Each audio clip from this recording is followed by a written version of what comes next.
we'll move into these kind of the second rounders is typically where they go. And these aren't very far off from the underdog, where Aaron Jones, Saquon Barkley, Kamara is starting to creep up. I do have him a little bit higher than his underdog ADP. A lot of that is because he was driven down by the suspension. I obviously at 10 am ranking him as if I think he's playing the whole year with the delay in the suspension hearing and all that. Obviously, I would have to reconsider if we get any word here, but I'm going in with him as top 10.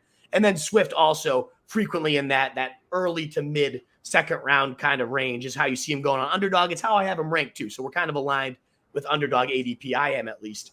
What do you think of these guys? Yeah, who do you have at the top? Let's go in order. I have Aaron Jones at 8. Yeah, so again, I wrote 16,000 words on the top 20 running backs. And every year it seems like I write at least half of the total word count on Aaron Jones because he doesn't fit any archetype. He's not a workhorse. He's not a scat back on steroids. What he is he's basically if a highest end bell cow was forever and inexplicably capped at 60% of the snaps. But crucially, inside the 10 zone, he's a highest end bell cow with like a 75% snap share. And he's also one of the most efficient touchdown scorers in NFL history. Yeah. Okay. Here's where I'm at with him. Probably not a bell cow, but has massive bury you upside. Over the last 3 seasons, he's finished 3rd, 4th, and then last year, 13th in fantasy points per game. What went wrong? Obviously, A.J. Dillon stole some more work, but interestingly, that all coincided with a key injury to Aaron Jones. I think maybe a lot of people are missing. He had a week 10 MCL sprain. And so Aaron Jones' snap share went from 65% to 50%. He went from 16.7 XFP per game to 10.8. That's basically the difference between Joe Mixon's workload and Mark Ingram's workload. So that is not a small difference. Uncoincidentally, A.J. Dillon saw a 90% jump in XFP per game. That's big. The biggest thing to me is touchdown usage. And so again, he's like if you had a highest end bell cow capped at 60% of snaps, but over the last 3 seasons, he's had 74%, 68%, and last year 57% of the team snaps inside the 10 zone. Crucially, prior to his knee injury, he was at 78%. And so here's the stat. Sorry. Over Jones' final 6 games, Dillon earned a 74% share of the backfield XTD. Across their other 18 games they played together, Jones was at 73%. So basically it just completely flipped. And that is so crucially important because the Packers running backs have averaged 19.7 touchdowns per season over the last 3 years. This usage flip is the difference between Aaron Jones scoring 14 touchdowns and 4. So that is like absolutely massive.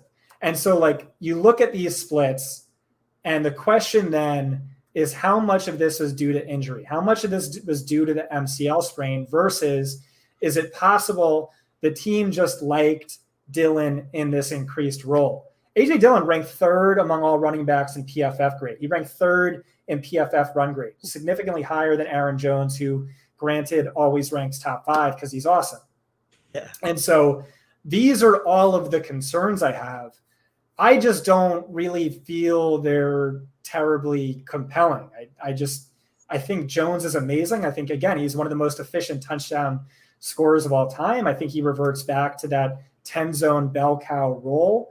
And then, of course, there's the stat everyone is talking about on Twitter every time you mention him, which is in the 7 games without Devante Adams, 6.7 targets, 25.9 fantasy points per game. I don't think Jones is immediately now the wide receiver 1 without Devante Adams. I do think he's going to get a few more targets. But more importantly, Devante Adams leads all wide receivers in touchdowns inside the 10 targets last 2 years. I think he's going to get more touchdowns. And he has like massive weekly upside, massive touchdown upside. What do you have? 22 seasons ago, 18 2 seasons ago.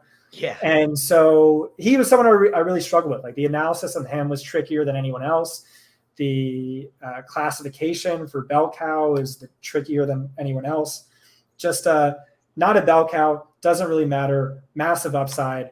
But at the end of the day, we know at an absolute minimum, he's capped at 60% of the snaps because that's what he's always been. Unless, of course, this new play caller wants a bell cow, but I don't see that super likely. So I have him RB9, and he's just a lot of volatility goes into that projection. Yeah, a lot to unpack there, but I love all the stats you cited. I love the term massive bury you upside too, by the way, except to shout that out. That's fantastic.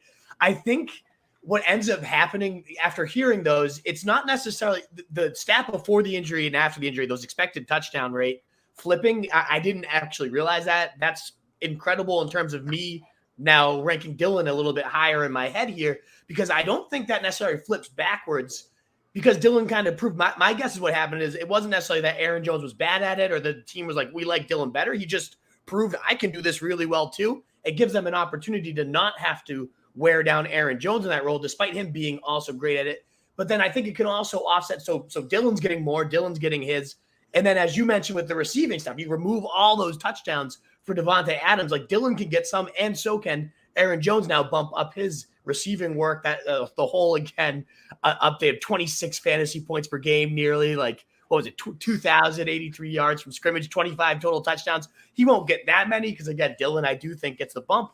But I see a world where kind of both of those worlds end up happening, where Jones gets a little bit more receiving touchdowns, more receiving work. So he stays really solid at your 9 ranking. And Dylan just, you remember that whole Mark Ingram, Kamara type of season? Maybe we get something not far from that, because really, who else is the better weapons than these two running backs? Number 3 in Pro Football Focus grade for Dylan. I didn't realize that. Like, who else is better for that offense than those two guys touching it as much as humanly possible?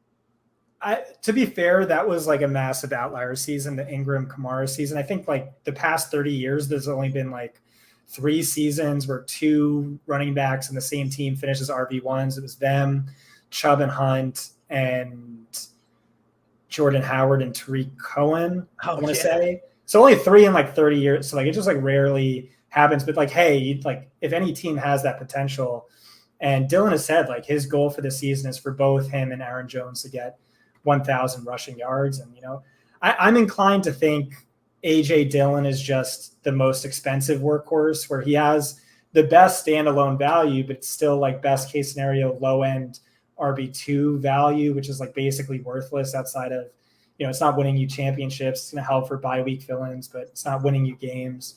I like Kareem Hunt. I think he's just like the cheaper version of that. Mm-hmm. But I mean, I could be wrong. But yeah, ultimately Aaron Jones RB9, and he was a tricky one for me. Yeah, definitely a lot to unpack there. Wolfpack, we're going to move on to my number 9 running back. Before we do, if you haven't already, please consider hitting that thumbs up button. If you're enjoying the content, it does truly help us continue to grow and get out to more people. Like, shares, retweets, all that good stuff is so greatly appreciated. If you're liking what you hear, it does help us greatly. So thank you so much for considering to do that.